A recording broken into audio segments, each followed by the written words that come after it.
I'm Kelly Siegel, and this is Harder Than Life, a podcast about self-love, self-awareness, business, and health. We tell outrageous stories and boil everything down to simple, practical advice you can start using today. Let's get living. Welcome back to the Harder Than Life podcast. Today, I'm beyond excited and deeply honored to welcome not just an extraordinary guest, but someone I consider family. Anniston Riekstins is a high-performance coach, spiritual teacher, motivational speaker, and now an incredible author.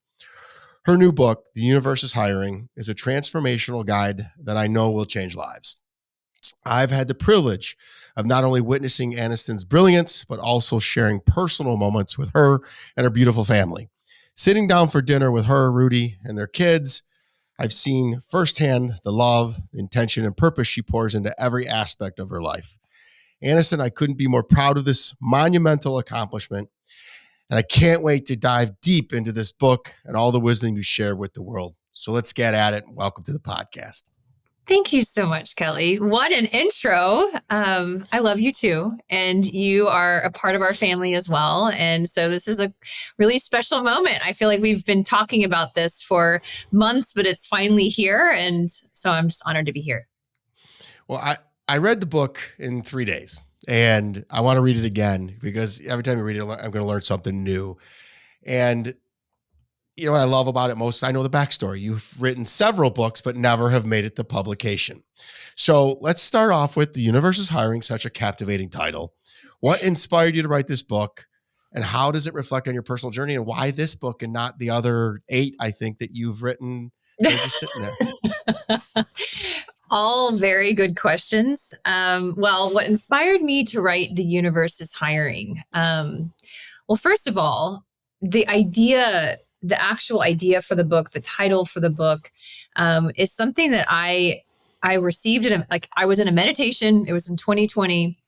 And it was like, all of a sudden, I just saw the book. I saw the book in my mind. I saw the cover.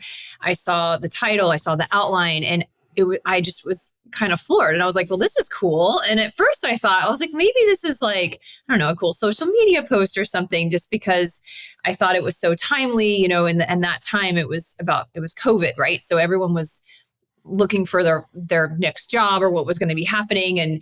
And then I showed it to Rudy, and he was like, no, that is a book. And I was like, no, you're right. This is a book. And I think for me, the reason why this book really stuck with me is because it really represents what my journey has been. And, you know, I think we always teach what we had most needed to learn, right? And for me, a lot of my journey has been this journey of coming into, you know, embodying my purpose and being in that place of knowing what I'm here to do, and allowing that to guide my life and guide my decisions. And that was a really big shift for me. It was a different approach to living life. And it was really where I moved from just surviving to a place of thriving in life. And I think those are two very different ways to live life. And I don't often know that people realize it's a choice that they get to make. And so I also have a lot of very successful friends and female friends that I spend summers hanging out with. And I cannot tell you how many times and how many conversations I would be in where they would say, you know, I have the job title, I have the marriage, I have the house, I have the kids, and I don't know why I still feel so lost. Like, I don't know why I still feel so unfulfilled. And I knew I needed to write this book because this is really an opportunity for me to share not only my story and the journey that I've followed to being in a fulfilled place in my life and a successful one, but also that I've shared with so many and that they've been able to benefit from. So it's really my gift. This book is available pre-sale right now on Amazon, correct? Yeah. Yep.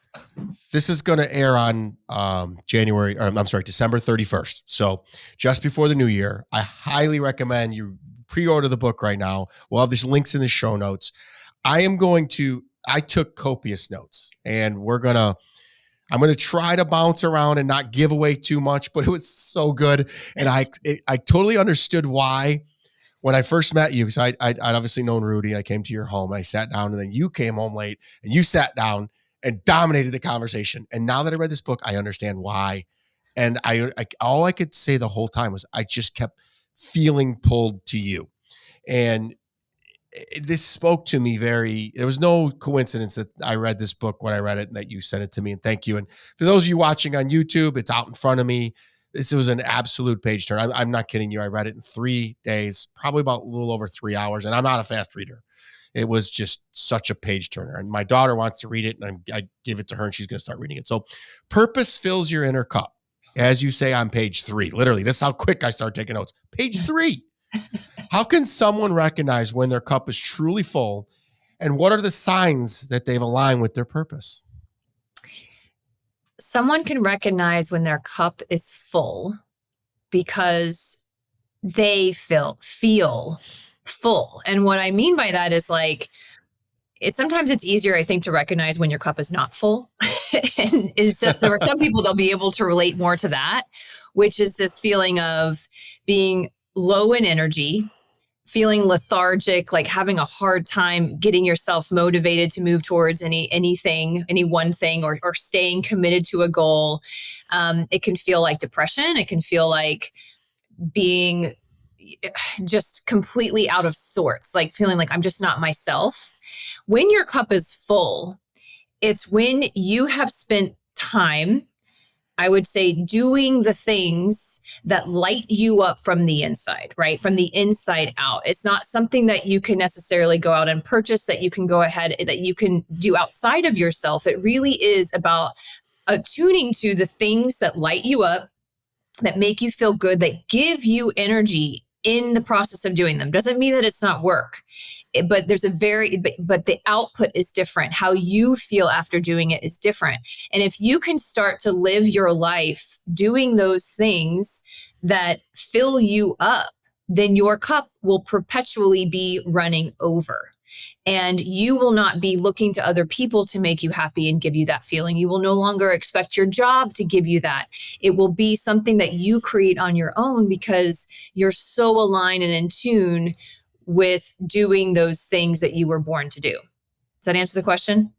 It does. It's funny because I like where you were going, and I wish you would have kept going on that about it's easier to tell people what isn't filling their cup, what it feels like. And what I think, because I've been there, and I would have argued with you till you're blue in the face and, oh, I'm living a great life. Everything's good. But I was just existing. Mm-hmm. And it's on the proverbial hamster wheel. It just, or the merry-go, life's a merry-go-round. You go round and round and round, and all you do is throw up. And that's literally how I felt. I just wanted to throw up all the time. And now I'm going to tell you, life is much harder, but it's much more fulfilling. I wake up every day excited about what I'm going to learn, who I'm going to talk to. You know, we're coming at the end of the year, and I'm reflecting upon my whole entire year and all the amazing people I met. And heck, I didn't know you at the beginning of the year. Mm-hmm. And now I got 2 new family members that are just fantastic. And there's so much more in this world. And when you read this book, that's what I took away from it. It's everything you have that you require, you have from within. And she gives you all these tips and pointers on how to look inside to get everything you need. But you use some amazing quotes. You referenced, again, I'm going to and some of these, I'm going to steal some of your things. You referenced Wayne Dyer's quote about making peace with your past. Yeah. This is on page 12. And this is what I'm talking about. I didn't make peace with my past, so I would just stay on that merry-go-round. And this is what I think a lot of people deal with. So what advice do you have for someone struggling to let go of the past? And how does that show up in your present besides what I just said about being on the merry-go-round? Put those in Anniston's words, because you're so much more eloquent about it. Oh, gosh. Well, it's such a good question and a really, really good call out, because again, if you only read this one chapter, right? If you just read this one chapter and you actually think about it, apply the information, it will radically shift your life and the way that you show up. Because I believe that everything always starts with taking accountability. If you're not willing to take 100% accountability for who you are, the life that you're in, all the moments that have gotten you to where you are today, if you're not willing to say, you know what, I'm 100% raising my hand and claiming all of those things, then you'll never be able to truly feel like you're able to create your life. You're either a victim or you're a victor. And I think that when we look back at our past, and as it relates to your question, and that is one of my all-time favorite quotes by Dr. Wayne Dyer, who was a great spiritual mentor for me and for Rudy, what you don't resolve in your past will continue to show up in your present. And how that works is when you look at the patterns in your life. So let's say, for an example, Kelly, like there's a relationship, so they say there was a really tough relationship for you when you were young, and maybe that relationship made you feel really disempowered. And rather than fully resolve it, you walked away from that situation. And yes, maybe you moved on with your life. But when you think about that situation, you still kind of have that yucky feeling or that bitterness or resentment or that, well, I showed that person, right? Well, if you still have emotion around it, that means you still have energy around it. And if you still have energy around it, it means it's still in your field, right? It's still hanging out. And what that's going to do is energy wants to be resolved. Anything that's stuck wants to become unstuck. And so what I believe and what my experience has been is that same problem is going to show up in a different costume. Okay. So the person who was the tough one for you when you were young, maybe it's going to show up as your boss or as your coworker or as a partner or as a child. I mean, who knows, but it will, because in my opinion, I think we are in a perfect universe, right? Where everything is always happening for us to give us opportunities to learn whatever we came here to learn, and we can resist it our entire lives. But what we can't do is escape it. So the way out of this, the way out of the matrix is, if you will, is to start to look at your life experiences and your past life experiences, instead of blaming and using excuses and complaining and pointing the finger outward, saying, okay, why is this in my life story? What was I meant to learn from this? And then start to shift and revise that story you're telling so that it's an empowered one, and that you can say, you know what, I don't have to like what happened, but I do have to learn from it, right? I do have to see purpose in it. And in doing that, you become free of it. That is the freedom from the prison that you don't know that you're in. Oh, I know why this fit. This is literally describing how I came up with Harder Than Life. So what I took away from what you just said is, like, because it's so true, it happened in my life. It's what you don't learn, the universe, God, source, whatever it is going to keep showing it to you until you at least ask the question. And you asked a why question. I'm a big what question person. You said why, and then you went what. What is this trying to teach me? Is all you got to say. And why did and it keeps showing up, because that's the law of energy. That's exactly how the works. So if you keep meeting, in my case, bad toxic partners, it's because the universe is trying to teach you have to heal from something. And that's what she just said. And then when you start healing, an odd thing happens, and I'm going to get your opinion on this because we're up to page 19 now. Mm-hmm. And you start getting angry at yourself because you I should have known better, and you didn't know better. So I said, you talk about doing the best until you can, or the best you can until you know better. How has this principle shaped your personal growth, and how can readers embrace it without being too hard on themselves like I was, man? I just, if I said out loud the things that I say to myself, and then the process is of forgiving and then releasing. But explain it in your words. I think that the easiest way to explain it that makes sense to me is we all have our own unique curriculum, right? That we are gifted with when we're born, and that our life is an unfolding of that curriculum. It'd be like saying, Kelly, that you're in first grade and then you're mad at yourself because when you were in first grade, you didn't know the lesson that you were going to learn when you were in 12th grade or a senior in high school. You know what I mean? It sounds so simplistic, but we don't do it. But it's because, and kind of back, it's interesting. I recently did a training on this very topic. And in the last part of that training, and what I was talking about is how to really move out of victimhood and really and truly let go and release something so that it's no longer showing up in your past. But that the final step, and this is the one that we often miss, is this idea of being able to forgive ourselves and to let go of those things that we hold over us. Because even like research shows, even people that were victims of the worst kind of traumas that you can imagine, they had an easier time forgiving people that the perpetrators than they did have forgiving themselves and their part in it. You've heard my story. That's exactly. Uh-huh. I could forgive my parents all day long. I cannot forgive myself for making one little mistake. I'm tough, but I can now, but I've done a lot of work. It's taken a lot of work. Right. Because it's conditioned, right? And some of us, most of us, I would say the majority of us have a really crappy relationship or idea or belief system around failure and around mistakes and what that means, what we make that mean about ourselves.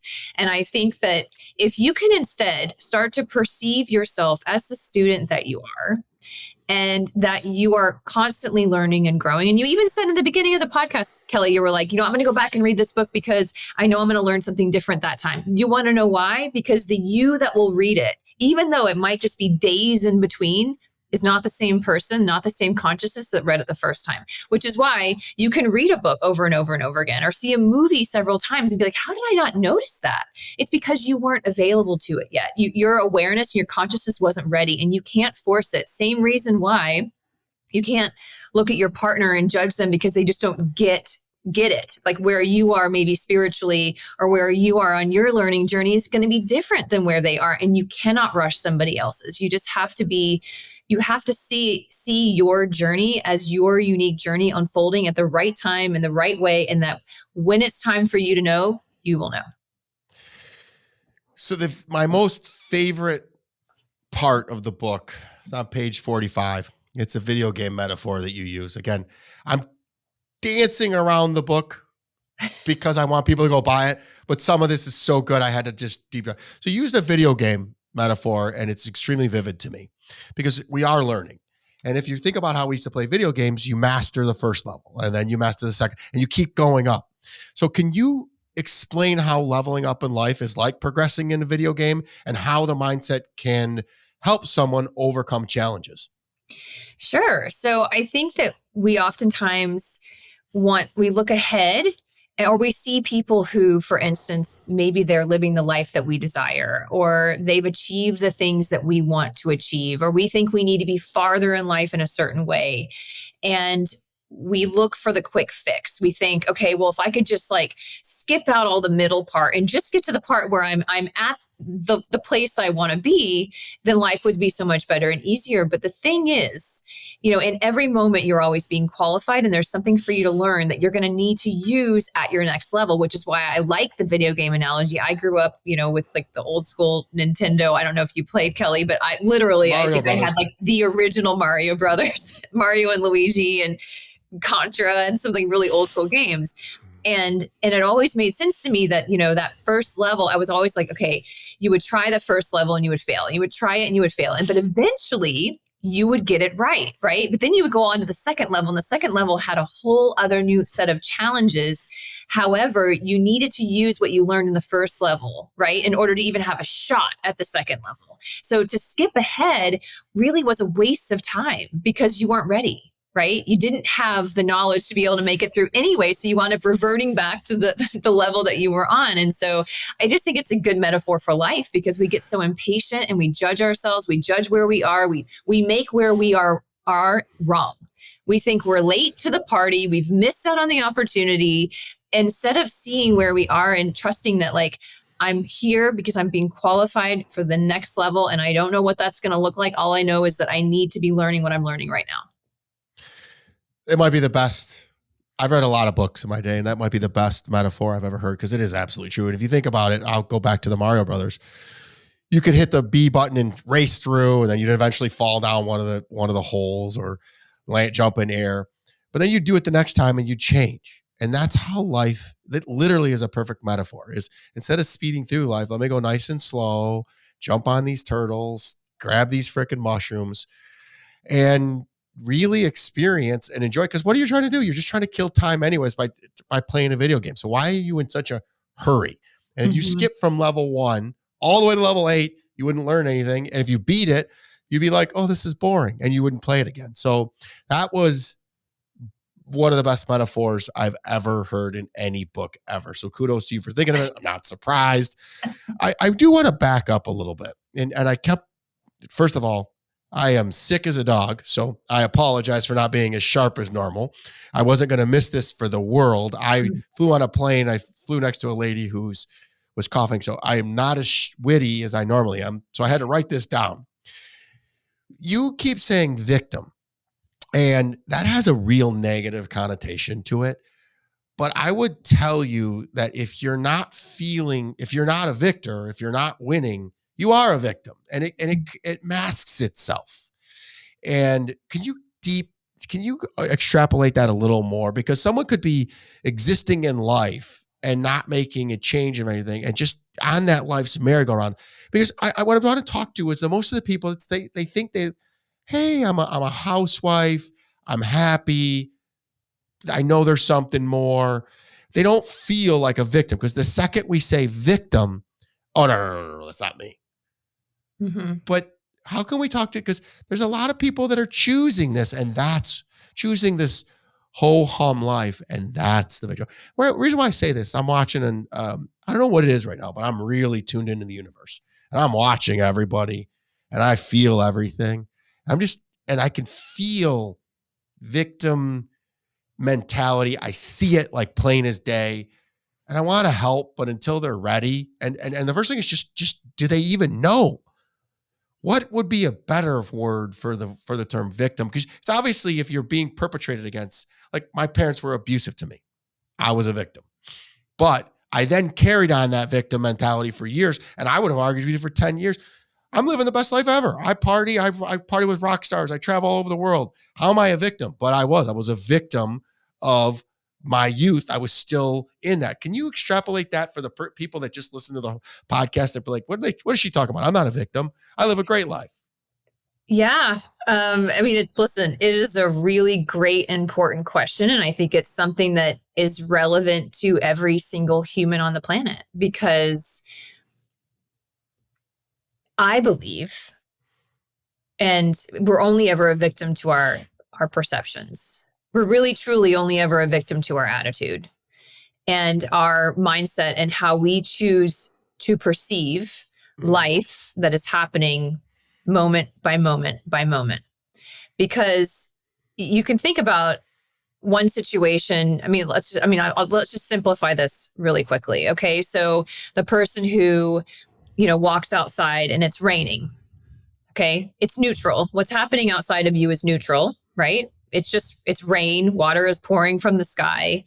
And that is that, until you assign a judgment to it. The judgment is going to determine whether you are a victim in this. And this is happening to you. This is ruining your day. This is not what you would imagined. You know what I mean? Eventually, like that's what our minds will do, right? Is it takes a thread and it starts to pull. And if you're used to viewing the world that way, that will become your dominant narrative. Your dominant habit will be to look for, how is this happening to me? And what does this mean? And why is it bad? Or you can walk outside and be like, it's raining. Cool. Okay. Like, this is amazing. And trust that it's happening exactly as it needs to be happening. And I think that is what causes the suffering is ourselves always. Mm-hmm. You know what I mean? We think it's other people, but there is a reality where, even though maybe you didn't have the big T trauma happen, I would argue we've all had trauma. Every single one of us has had trauma because of the ways that we have perceived our life. Someone could have said one mean thing to you, and that's a trauma. That becomes a trauma for you. And it becomes something that then you create your life around, and it becomes a part of your belief system, and it has these really negative effects. And that's essentially trauma, right? The only way out of that is to then start, like you said, start asking better questions and start to look for how did that serve me in my growth, right? How did it serve me? And maybe I didn't consciously choose it, but I believe, and this is my spiritual belief, and I certainly allow every single person to have their own belief, but I believe we came here to learn. I believe we didn't consciously choose a lot of the things that happened to us, but that in essence, they were perfect for what we needed. I believe that the people that are in our lives are not there by accident.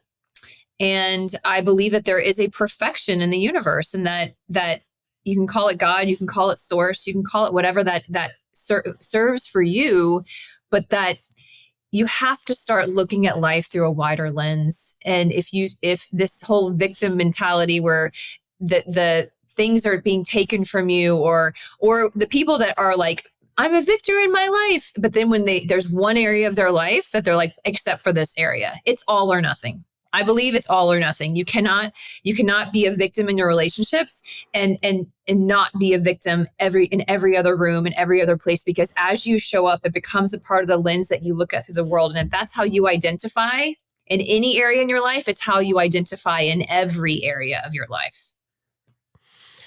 While you were talking, I wrote down the word peace. It's having inner peace. That's how you know that you're not a victim. And I'm going to, after we're done talking about the book, I'm going to summarize it because we got more questions about it, but it's, you feel purposeful. You feel your cup is full. You honor your purpose commitments. You're learning. And I would add serving, learning and serving. Those kind of go together. You understand your thoughts and your emotions. These are all things we're going to go over. So let's deep dive into this a little bit more, because I talked about purpose commitments. What you talk about them? What are they, and how can the listeners create their own to stay aligned with their goals and purposes? So purpose commitments. That was very interesting. I like those. Purpose commitment. So I would love to say I came up with that, but I didn't. I think it was Jack Canfield that he wrote a book that was incredible. And this was an exercise that he would do with his groups. And I always found them to be so, to me, it was like a revolutionary idea. And here's why, because I think our tendency is to want to say that our purpose is a title, like to say, my purpose is to be a doctor. You know what I mean? My purpose is to be a coach. My purpose is to be a vice president of an organization. And the thing is, that can't be true, because what if you leave that job? Are you now purposeless? And I think it's because we have this wanting to define something, to make something tangible that just isn't tangible. And instead of doing the work to really align with, like, okay, who am I? Like, what are my gifts? What lights me up? What do I uniquely do well, right? So well that I assume everyone else can do it because it feels so easy and natural to me. What do people come to me for advice, or what can I not stop talking about or want to do for free? Like, there's so much information there. And then when you can so what are those actions? Maybe I love to teach. So for me, and I'll use my purpose statement as an example. I spent a lot of time really crafting my purpose statement and really getting clear on what is it that I ultimately feel like I am here to do, and what qualities do I want to embody, right? Like, so for me, my purpose statement is, I am a powerful, authentic, inspiring leader who opens hearts and minds with her words and reminds people of their limitless nature. So the beautiful thing about that statement, Kelly, is that I can do that in a lot of different ways, right? I do that when I show up on my podcast. I can do that when I'm writing my books, right? Because I'm sharing my words. I do that when I'm showing up and leading a team, when I'm giving a training, when I'm having a conversation with a woman at the grocery store. Like, I get to be that. I get to embody that statement wherever I go. And that is my North Star. Like, if an opportunity comes to me, I say, okay, well, would this opportunity allow me to express my purpose? And if the answer is no, I don't say yes, because I'm really allowing my purpose to be that driving force for me. And it keeps me focused, it keeps me clear, and it keeps me aligned. You know what's beautiful about that purpose? Every freaking word of it. You're beautiful. Your family's beautiful. I was talking with Rudy, your husband, about it. I believe I have it wrong. I think your daughter's going to be president, not Brady. I'm telling you. He was writing rap music when I was talking to Rudy last time. I was like, I like this kid. My social media team, I don't know if you saw it. It caught a private moment between Rudy and I didn't know that they were recording. And I was calling him to ask him a question, and it was just supposed to be between two of us, and they recorded it. But he goes, I didn't know you were recording. I go, neither did I. Beautiful family. Well, you went there. You're the co-founder of the Empowered University podcast. And it's so good. I can't listen to too many podcasts because I don't have enough time, but this is one I listen to all the time. And what are some key principles you teach there that could help listeners unlock their potential?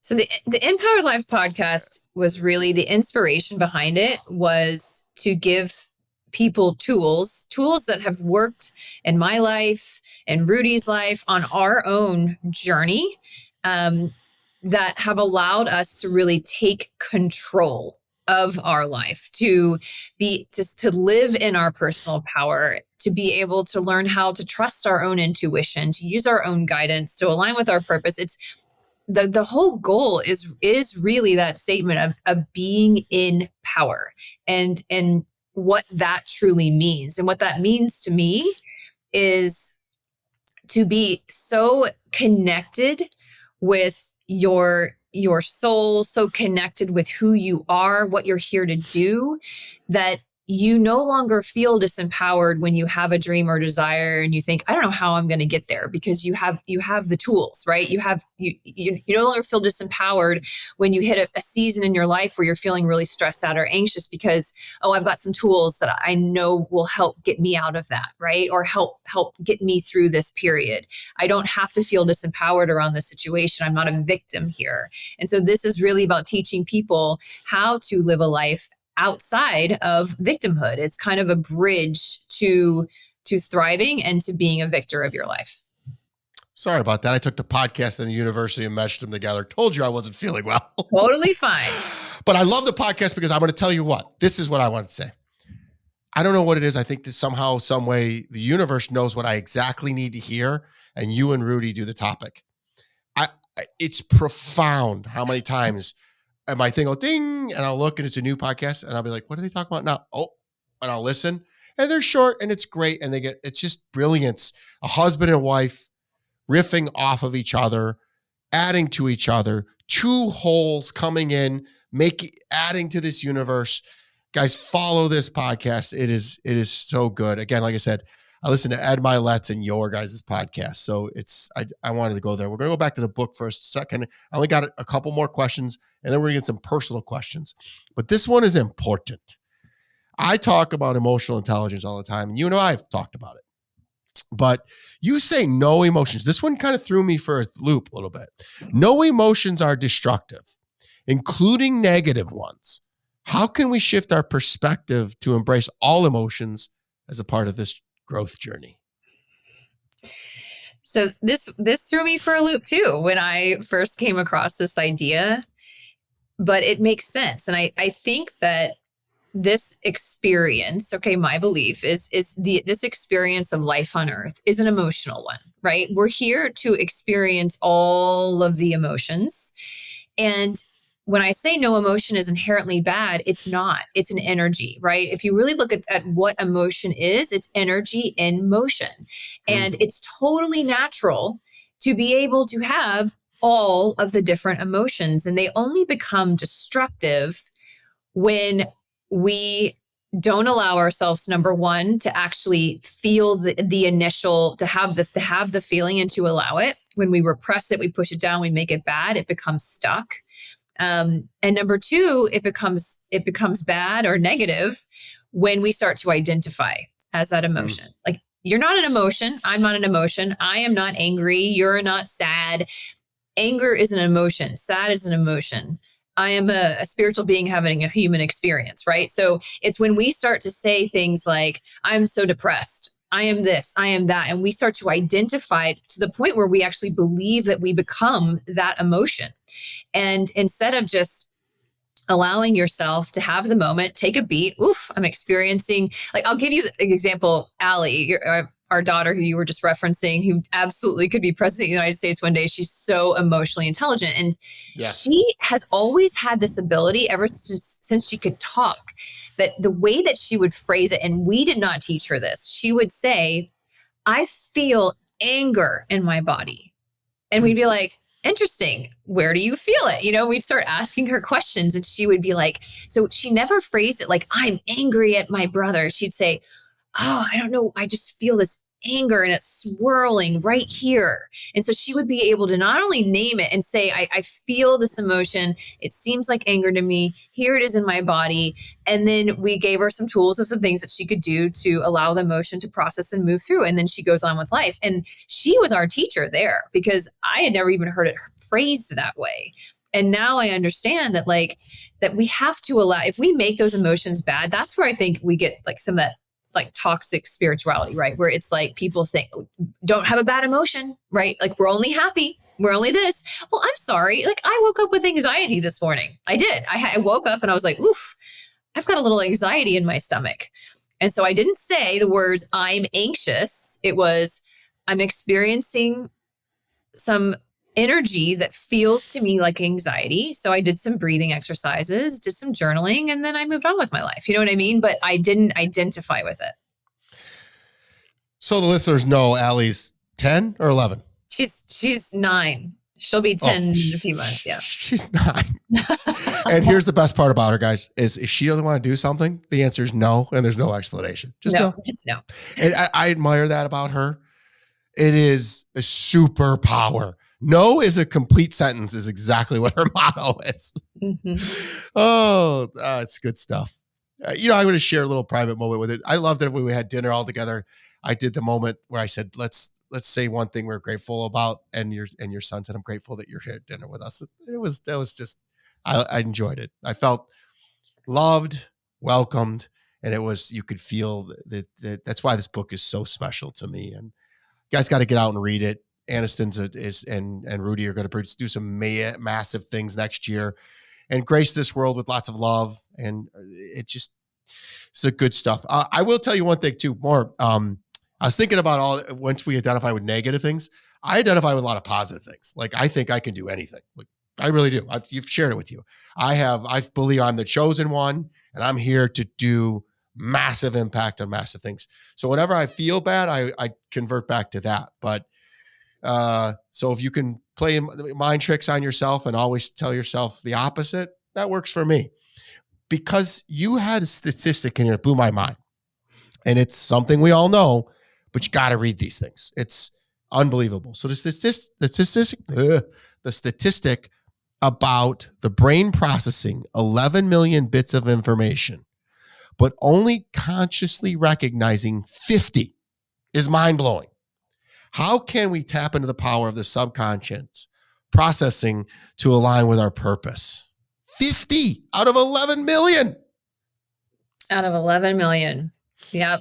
We think we see it all, that we know it all, that we perceive everything that is happening around us, but we really just see such a small and just perceive such a small fragment of what is going on and all the opportunities that are within reach that you just can't even see or process. And so essentially, thanks to it's our hardware, right? It's the beauty of the hardware that we have that's known as our brain, and its function to allow us to be in this world and not go crazy with so much stimulation all around.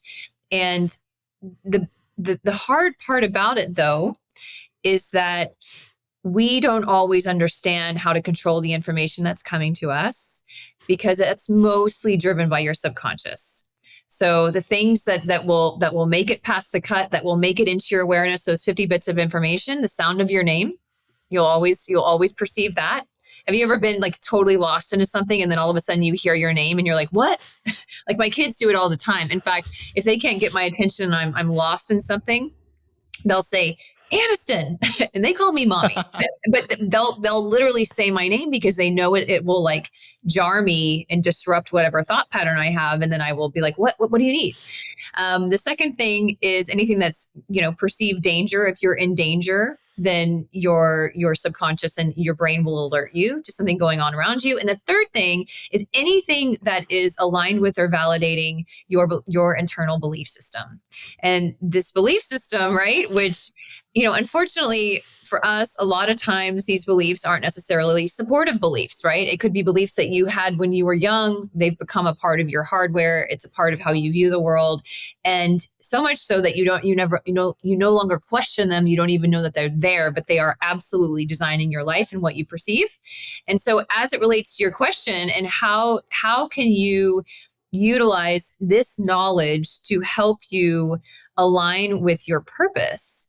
Well, I think one of the greatest things that you can do is, stepping into your purpose is more a process of overcoming than it is transforming or becoming. And the reason I say that is because I actually think we believe that we're broken and fully need to be fixed, right? When in essence, I think at our core, we are whole, beautiful, unbelievably limitless beings that just have a lot of stuck energy, right? And so in order to realign with what you're really here to do and to feel it so clearly and to actually believe in yourself enough to start taking steps towards it, you've got to start asking questions about what are my beliefs, and questioning, like, why do I believe that about myself? And is that even true? And investigating that. And if you can start to do that, then you will start to dismantle current programs that you're carrying so that you can start to build new ones and new ones that are going to support you. Kelly, you just said, I believe I can do anything. I believe like you have beliefs that really support you in living the life that you want to live, right? Rather than hinder you. Well, some beliefs can be very supportive while others can be very limiting. But in essence, all beliefs are limiting because any belief is going to narrow your view. It's going to narrow your lens and it's going to help create the life that you're living, right? And what you perceive your life to be. But without any beliefs, it would just be pure potential. So ultimately what I say is it's like, okay, you want to start moving in the direction of less limiting beliefs, because even the most limitless belief is still going to have some limitation to it, right? Because you're not fully open to, if you were just a being all of a sudden and you had no beliefs, it would be a blank canvas, right? You would just take whatever's happening in the present. You wouldn't become a block to it. And I believe that we live in an abundant universe and the only block to that abundance is us. I believe that we're here to learn how to receive and to do that well. Yeah, keep teaching me how to do that because I'm still struggling to do that. That receiving is something else. All I've ever known is be hard. I was working with your husband on something. He's like, stop trying to be harder than life. And I'm like, oh, I saw what you did there. The more I learn, the less I realize I know. I just finished in between your book, or I squeezed your book in between the real Anthony Fauci. Wow. Don't ever read that book. It opens up things that you don't want to know. And then I read your book real quick, and then I'm reading The Second Mountain. I just told Rudy about it. The Second Mountain is a lot like your book. Talks about the first mountain of life, how we are seeking the American dream, money, fame, fortune. Yep. And then when you get up there, you realize, oh, this is boring. And then you go down in the valley, you break it all back down, you go back up, and you chase your purpose and your passion. It's called The Second Mountain. And one of these thought leaders in our space gave that to me. And I was like, oh. So, things happen to me for a reason. I'm still working on trying to surrender and allow. And I have no doubt in my mind the reason why I'm sick is because that God is saying, hey, slow down. I got something for you. You've learned, slow down. And because I won't slow down. That's all I've ever done is be harder than life. And I told Rudy I'm doing something profound. Next week, I'm putting my phone away, because I'm going to be with my dog. My whole family is going to be with me in Florida, and I'm putting my phone away and not looking at it for 10 days. I'm going off the grid for 10 days. I haven't done that in years. I'm telling you. Oh, You're I'm gonna gonna become addicted, and I'm gonna hire somebody just to lose my phone, because I get it, wake up, but it's like, okay, I gotta post this, I gotta do that, I don't have to do anything. So I want to go into something very personal, and I read this several times, and I waited till the very end. We have two more book questions, then we're going to some personal questions. We're gonna go a little longer, guys. The universe is hiring. Order it now. This is a page shirt. It's so good. And everything about Anniston and her family is just beautiful. So take us to the park bench your sophomore year at TCU, when you asked yourself those pivotal questions about public speaking. Because I know you as a public speaker, and it's like you were nervous, because this is going to resonate with everybody. And I wanted to, my question is, what inspired you to imagine that version of yourself, and how did it change your trajectory? But please spend a lot of time on the portal, how you leaned right into it and said, this isn't who I am. Because people love the stories. Yeah. Okay. So one of my first, and this was really how I got into personal development. And it was kind of a gateway for me. So I had now, this wait a minute. Hold on. This is sophomore year in college. So she could have ignored this and missed it, but she didn't and said, what's going on? So please know, this is the universe. If she would have ignored it, it would have come back again and again and again and again. And then she went right into the hard thing. Notice this. So sorry. Doing the hard thing. Right. So when I would say probably my fifth grade, I did my first public speaking presentation in class, or I tried anyway. I showed up for it. And I had always been a bit introverted, a little bit shy, but I never had any reason to think that I wouldn't be able to stand up in front of class and to speak. But for whatever reason that day, I got up in front of class and I had a it was my first ever panic attack, where my heart was beating. I couldn't think straight. I was sweating. I just stood there frozen. So it's like fear, fight, or flight. Well, mine is like frozen. I just freeze. And I wasn't ultimately able to complete giving that presentation. And it wound up being a very negative experience for me. I was humiliated. I had a lot of shame around it. So I made a decision at the young age of, 10, that I can't public speak.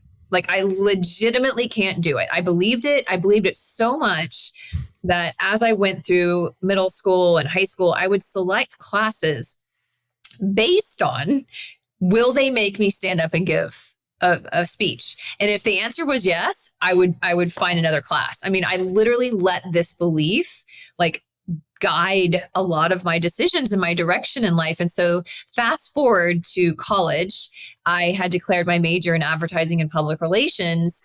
And I had heard about this agency coming to school to present. They were recruiting, and they were talking about this legendary internship program and working for their agency. And I sat in that presentation, and I just was I have full body goosebumps. I just had this knowing I'm meant to work at this agency. I just know I am. It felt so right. I was so excited. I finally felt like I knew what I wanted to be doing and direction I wanted to be working towards. And I was a hard worker. I wasn't afraid of hard work. I knew that I would do whatever it took. But then at the end of that presentation, they stopped and they said, all right, here are the requirements to apply for the internship program. And the first one was, you must be a proficient and compelling public speaker. And I just about died in my seat. I literally, tears sprung to my eyes. I was so defeated because I thought to myself, but I can't public speak. I just can't. I cannot do it. And I went outside and I sat on that bench you were talking about, and I was upset, and I just sat there though, because this was the first time in my life that I wanted something so much that I was willing to even give myself the space to think about it, right? To think about the possibility of what can I do to work around this. And that's when I heard, the easiest way for me to describe it was I heard that voice in my head. The one sounds a lot like the one I hear every day, but it was different because it was calm. It was powerful. And it said, but what if you could be a good public speaker? What if you could be a proficient and compelling public speaker?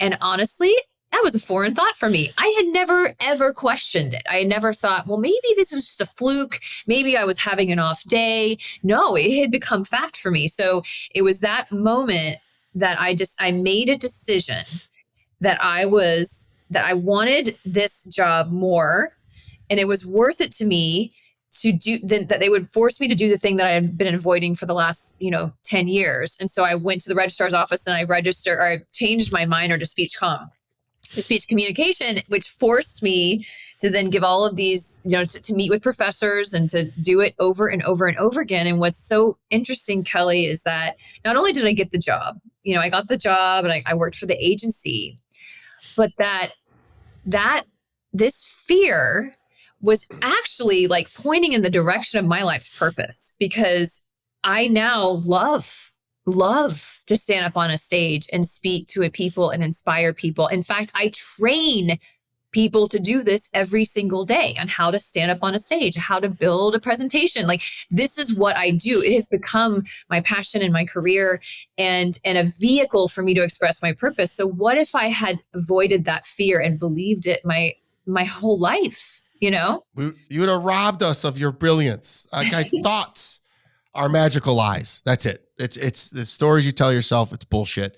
Do you ever go back to the 10-year-old girl who was scared? Because you extrapolate into the story a little more, how you were humiliated and the teacher let you off. Do you ever go back to that girl and, as big Anniston, and put your arm around her and say, "It's okay, look at you now"? I do. I used to a lot more. It's interesting because even when I started doing this work and I started, training and doing a lot of public speaking, my body still remembered what that felt like, right? So I would literally, and I think it's important for people to hear this, because I think some people think a switch goes off and then all of a sudden that fear is just gone. Nope. But it's like my body, even into my professional career, where I would be sitting in a boardroom sometimes, and if there was like 20 people there, all of a sudden it would come on, where my heart would start beating, and I would have to kind of go back and remind myself. And I kind of would picture my little 10-year-old self, as you were saying. Like, I would literally picture her, and I would just say in my mind, "You are safe. Like, you are safe. You are safe. Like, everything is fine." And the more that I did that, now I haven't had to do that in a long time. And I haven't had that experience of my body responding in that way in a long time. But it's a process of unlearning and reconditioning your body so that it trusts when you put it in this situation that you feared for so long. It's a beautiful story. It's beautiful. I realized this last week that all I ever wanted to be told was I was a good boy. I was working out, and I work out like a madman. And I just realized it, and I burst out in tears, and I said, I am a good boy. Mm-hmm. I've always been a good boy. I was a straight A student all through. Nobody ever said it. My parents never even noticed, unless I was bad. The only time they ever noticed me. So I'd act out because that gave me attention. But I kept saying to myself that day, "You're a good boy." And I'd laugh because I say that to my dog all the time. "You're a good boy, good boy." But it's all I ever wanted to be told. So whenever I'm getting anxious lately, I just go, "Kelly, you're a good boy. You're on the right path. All's well." And I imagined a little 10-year-old, 9-year-old that was getting beat by his mother. And I say, "You're a good boy. You don't deserve that." And I apologize to my mother. And it's just over and over and over until it goes away. First thing you do is name it and then work through it. So I really think that we are all looking for is our own love, our own acceptance, our own, you know what I mean? It's true. Oh, I really so think true. And you know what? And I'll tell you, once you achieve it, and we're all pretty close. The people in our space that are close to us are really close. I think you're always just a little bit away, but I'm close up. When you get there, you need so little in life. It's so amazing. I need, like, I'm literally looking at everything and going, I don't need that anymore. I want to get rid of this. I feel like, are you going to kill yourself? No, I just don't really, who I was that bought that doesn't exist anymore. I don't need it. Mm-hmm. You require so much and so little in this world once you are completely fulfilled in your life. All right. We got one more really good one. And I loved this one because this happens to me a lot. You mentioned the importance of differentiating between excited nervous and anxious nervous. Mm-hmm. And it was on page 134 for the listeners. Please go out and read the book. Guys, I picked the ones that hit me. There's so much more in this book. So how can the listeners learn to tell the difference and use the awareness to guide their decisions? Well, I mean, I think the feeling of excited and nervous are very, very similar in our bodies. Very similar. Almost identical. And so did you get this? We talked about this. Did you? I think we did. I think we talked about this when you were here in Wilmington with us. And yes. It's, this is something this actually, interestingly enough, I learned a lot in the process of overcoming my fear of public speaking. I had partnered with these coaches, like my professors, and I had sat down with them and said, hey, I have this fear. I really could use your mentorship and help. And so they taught me all that they knew, right? And this was one of them. And they said, you're processing the emotion in your body as nervousness and as fear. But what if it's just excitement? And so I started having to change how I described it and the words I used to describe it. And so by saying, and I know like Mel Robbins teaches something very similar to this. It's like by just using your speech and being able to say, I am so excited to do this thing, right? I'm feeling so excited to get up and talk to 100 people. I'm excited to share what I have, with them. I'm excited. You say that and your brain will start to process it as excitement. And so then when you meet the situation again, it's going to be like, right, this is where we get excited. This is not nervousness. This is excited. It's actually a really productive way to rewire the program. And so I think that a lot of times we view things that we don't know naturally. Like if we're looking ahead in our future and we just don't know how something's going to happen or change is happening, we automatically assume it's going to be bad. And so we feel that nervousness, but you can just as easily say, I'm actually really excited. I have no idea what's coming, but it's going to be good. You know what I mean? Like life just keeps getting better and better. And I think that it's just a shift. It's a shift in how you describe the energy that you're feeling.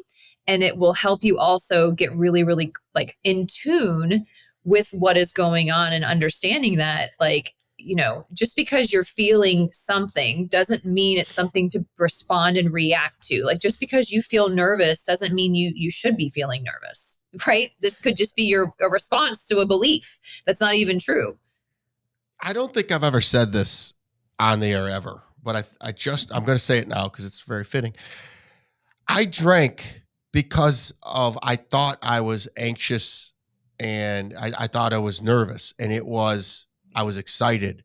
I grew up in such an anxious household. That's the only emotion I ever knew. I was scared to death, anxious. So whenever I got I got excited, I thought it was anxiety and I'd go drink to stop. And little did I know. And now, and listen, I live a life that's nothing but excitement. And I drank because I misconstrued those two feelings because they feel, to this day, I have to stop and ask myself, am I nervous or am I just excited? Mm-hmm. And I'm like, and I try to say, what's the reverse? And I'll say, what's there to be nervous about? There's nothing. You're going to see Ed Milet. It's going to be great. So that was a very, being in tune with my emotions has been one of the hardest things because I've only knew survival and fear. That was it. So, all right, we're pretty much done with the book. I got a bunch of fun questions. So let's, I want to ask you another Empowered Life podcast question. Okay. What was your most memorable conversation? With Rudy or with like a guest? You're a little over 100 episodes. It could be a guest. It could be just tell us about it. It could be even with Rudy. Oh gosh, this is an interesting one.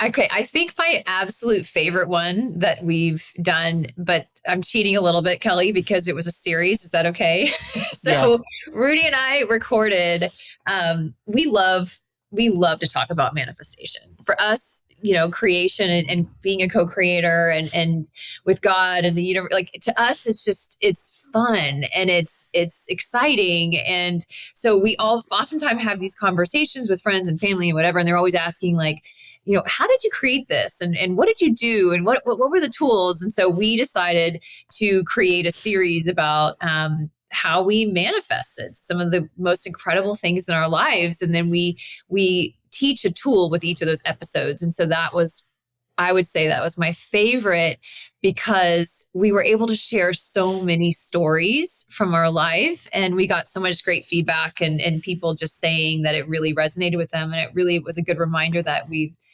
learn through story. And I think it's one of our greatest gifts.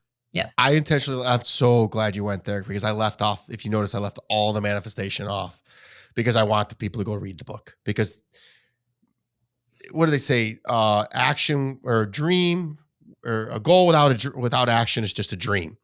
And a lot of people, the big term is manifestation. She goes all into it. And if you listen to the podcast, they talk about it too. But the stories are, you can't help but know that they called this to their life. I purposely left them out. Guys, go read the book. There's a couple in there, and Rudy's tells an amazing story about them going on a boat that they called in their life. He's in one of the podcasts. It's so good. So yes, if you want to have the life of your dreams, read The Universe is Hiring, listen to the Empowered Life podcast. And whenever they do, they're going to be doing something out in 2025. They haven't announced it yet, but they'll be doing something. Make sure you go see it. Now we're going to switch to some fun things. Okay. What's the funniest or most unexpected feedback you've received about one of your workshops? Oh gosh.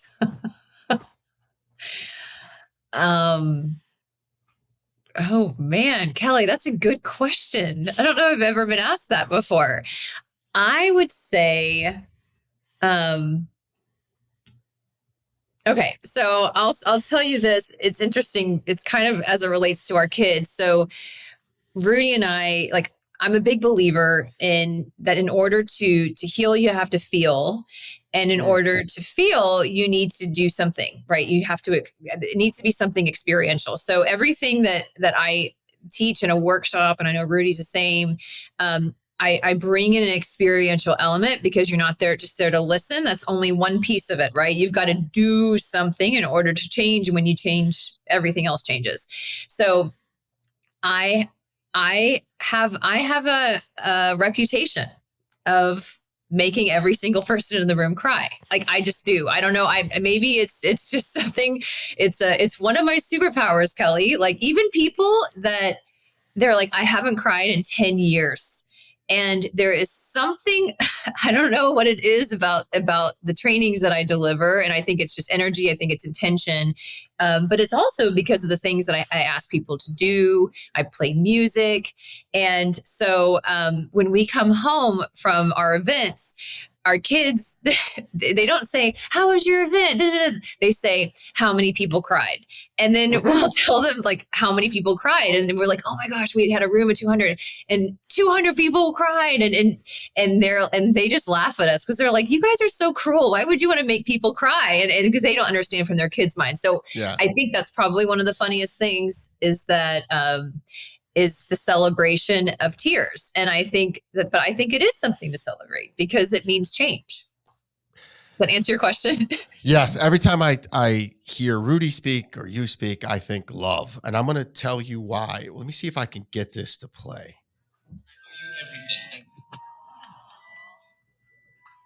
Take a seat, everybody. Okay, this is Rudy giving a speech. Can you hear it? Oh, yeah. I get to talk to you for the next 40 minutes. He's got Harry Potter. Yep. That is the topic of creation. Oh, you know what? It's weird, but he starts off. I missed the very beginning. He goes, "I love my wife." This is in a room full of people. Everybody goes, "Oh!" Disarmed everybody. So I started recording 2 minutes after, and that's how we started his speech. There's just tremendous amount of love, and I don't feel like I want to cry. I feel full. I feel poured into. And so that's why you guys are going to want to read this book. the manifestation and the action that you were just speaking about is all through the book, people. I intentionally left that out because I want you to read it and do the work that she suggests. Again, it doesn't for everybody, but there's pieces in this book that are so pertinent to each and every person. Not every portion of it, but there is a portion of it that'll be good for every person. So it's just good read. If the universe really were hiring, what job would you apply for and why?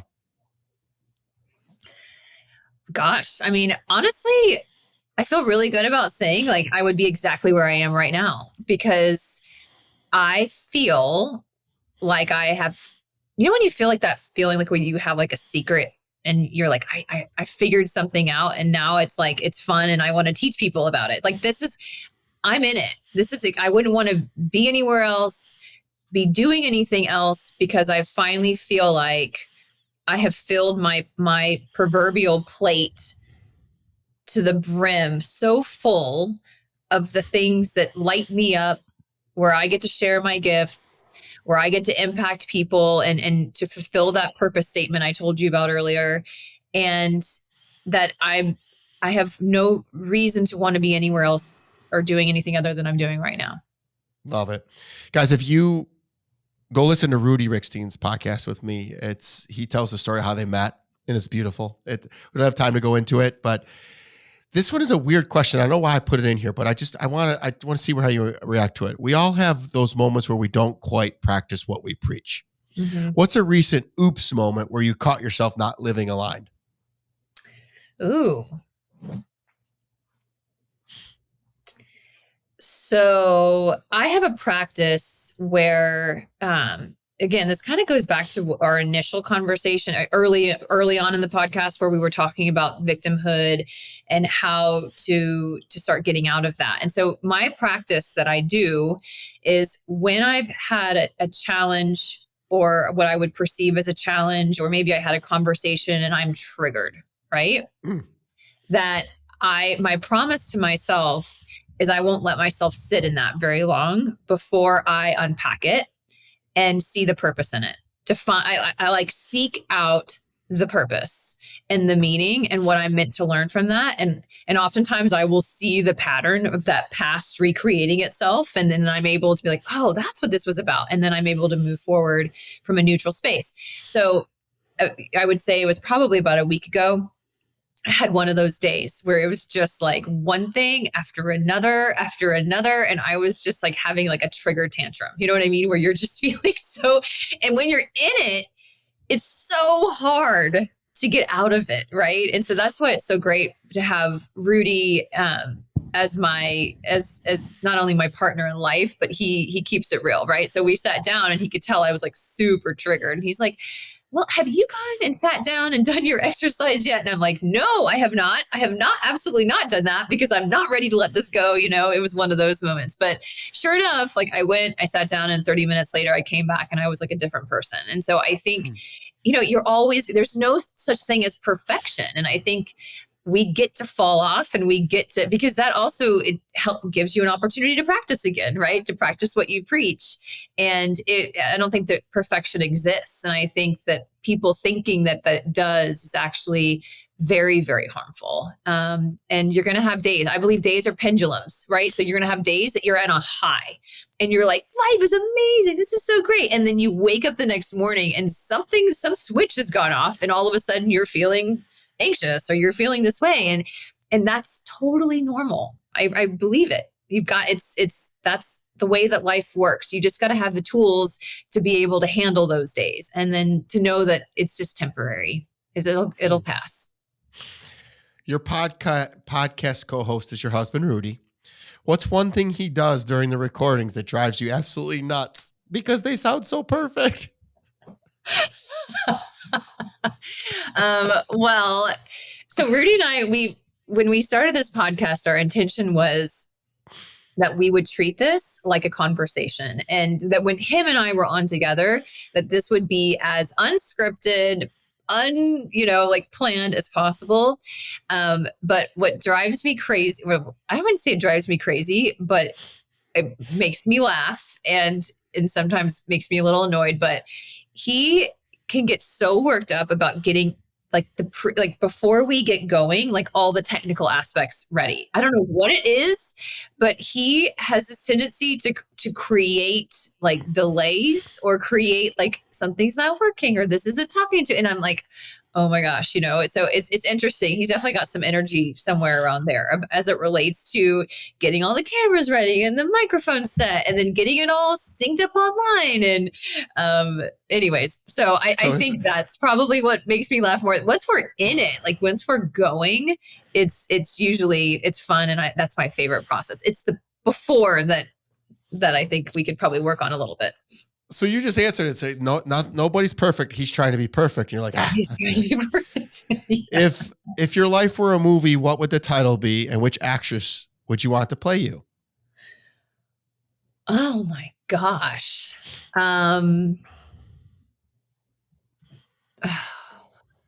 Okay, actress. I'll start there because that'll probably be easier than the title of the movie. Well, I think the title should be "The Universe is Hiring." So if the book was if we made a book or if we made a movie about it, who do you want the actress to be?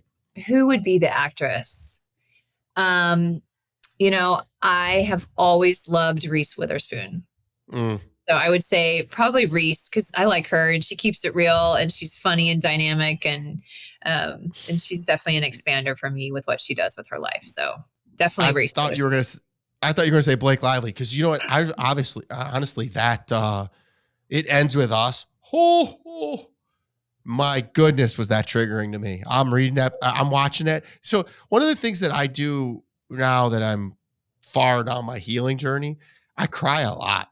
Mm-hmm. So I'm in that movie theater and I'm just crying because I realized it ended with me and my daughter gets all this love and she's never going to have to deal with someone like that. Yep. And I was proud of myself. So guys, I share these transparent moments with you so you realize that how cool it feels to heal. Yeah. And it's just a feeling. I didn't even have feelings before I started this, or it's like pushed them all down. And I love going to that movie's so good because I can identify with it. Not that, I am an anti-domestic violence guy. And like, I've gotten into some huge altercations with gentlemen that wanted to differentiate with, or that didn't agree with me on that one. So yeah, I don't want to spoil the movie, but that one made me cry. I immediately walked out, called my daughter and just said, I love you more than anything in the world. And you're the most important thing to me. And I'm just so proud of who I've become because of who you're becoming. Yeah. So it's harder than life in a thing. I'm going to ask you a quirky habit or ritual that you have that keeps you grounded and aligned with your purpose. But I do want to give out one thing because I held back a lot because she speaks a lot about journaling. There is an absolute superpower in journaling. A lot of her books, a lot of her inspiration, the not the meditations, but the manifestations come to her in journaling.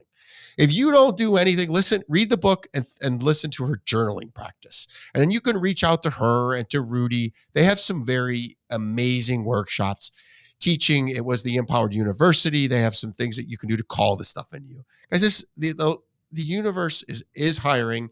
It is energetic. You do make your own weather in this world. So I'm going to ask you the question. What's the one quirky habit or ritual that keeps you grounded and aligned with your purpose? Obviously, journaling is not quirky. That's mainstream. So what's a quirky one? Quirky habit.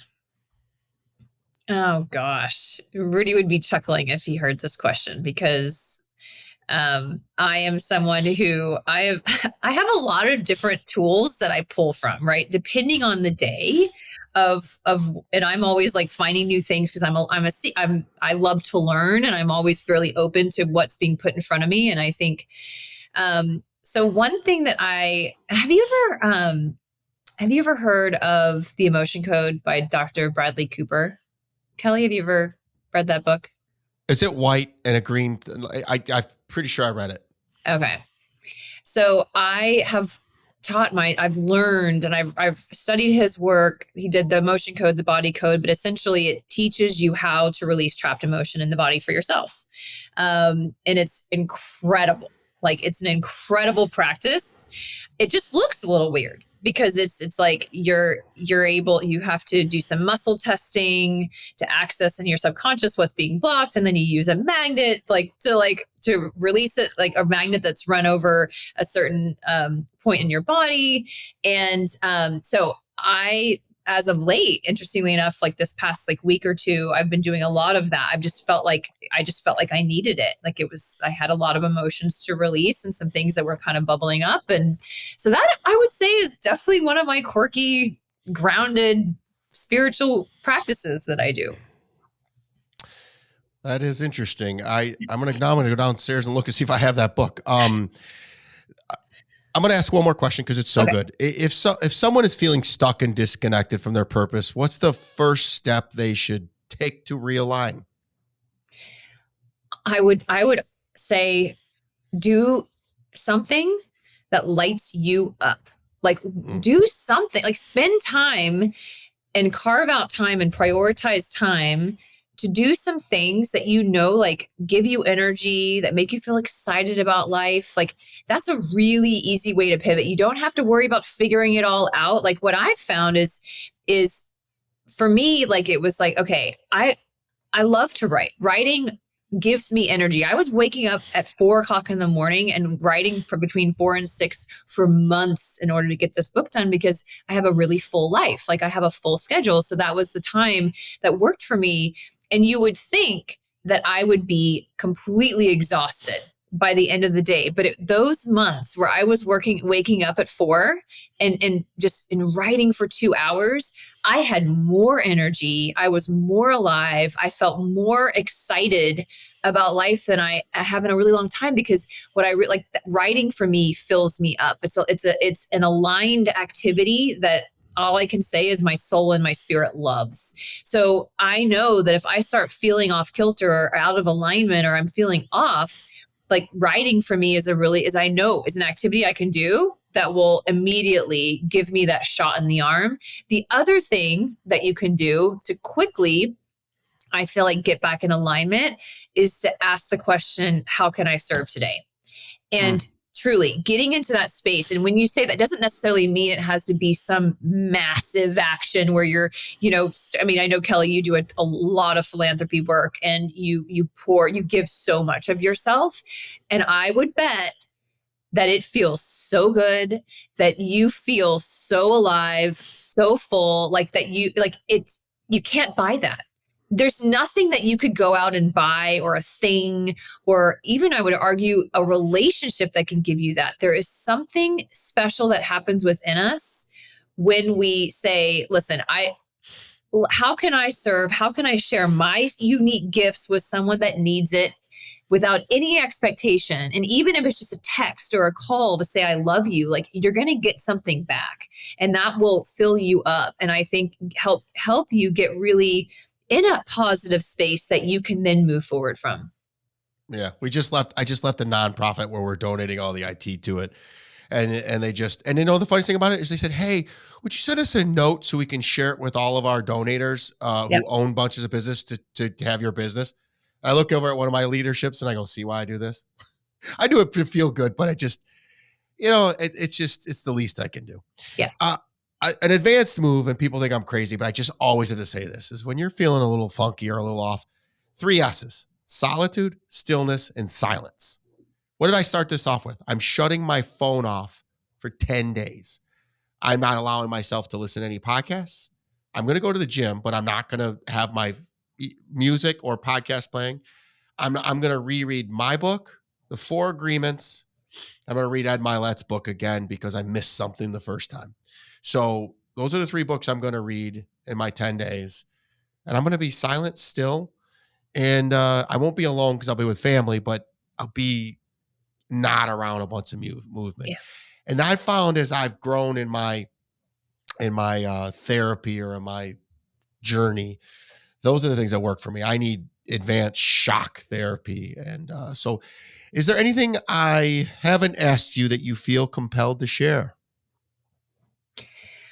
I think it's just what I would want, and my intention for anyone who's listening to this episode or reads the book is this: just that you really think about, and in your heart that you're here for a reason, that you were given gifts that are unique, nobody else has, or no one else will be able to share and express like you will, and that there is a role for you here. And that role is going to change. It's not going to just be one job or one expression, but that it's a journey. And that when you can share, acknowledge your unique gifts and start sharing them with other people, life takes over and things start to shift and change and expand in the most exciting ways. And you're going to be given opportunities to do what you love to do, but in bigger and different ways. And it will be unexpected, and it will be synchronistic, and it will be magical. But you have to start. And you've got to start somewhere, which means you have to stop waiting. And so my hope would be that right now or this year, that 2025 gets to be the year that you start. And you start right where you are. And it can just take, all it can take is just one simple shift up and one new idea, one new way of perceiving something that will completely change the trajectory of your life. That's beautiful. Guys, the universe is hiring. You're going to hear this on New Year's. So 2025 is your year. You matter. You're here for a reason. I'm going to take this time to thank my producer, Sawyer, the Radcast, the Radical Network. As Anniston said, the universe is hiring, and an opportunity opened up for us to try out some other platforms. Not that anything was wrong. We just got an opportunity invited to a massive thing that you'll hear all about. We're going to be expanding the podcast to 2 episodes. We're going to be doing solo episodes on Thursdays. And 2025, I'm coming. And it was because I met Anniston and Rudy and my dear friend Ryan from the Radcast, and all these opportunities kind of I'm on level 3. Now we're going to go to 4, and we're going to go to 5 until we get all the way, and then we're going to start all over and do it all over again and do it better. So this is me wishing you a happy new year, a happy, healthy new year. And I love you, Anniston. I love you, Rudy. And thank you for everything you do. Guys, go out and buy the book. Please rate and share this podcast. I'm active on all social platforms and love to hear from my Siegel supporters. Each and every episode is sponsored by my company, National Technology Management, the easiest and best IT company to do business with, delivering peace of mind with technology every day, even simplifying cybersecurity. Visit trustntm.com for more info. Until next week, be harder than life.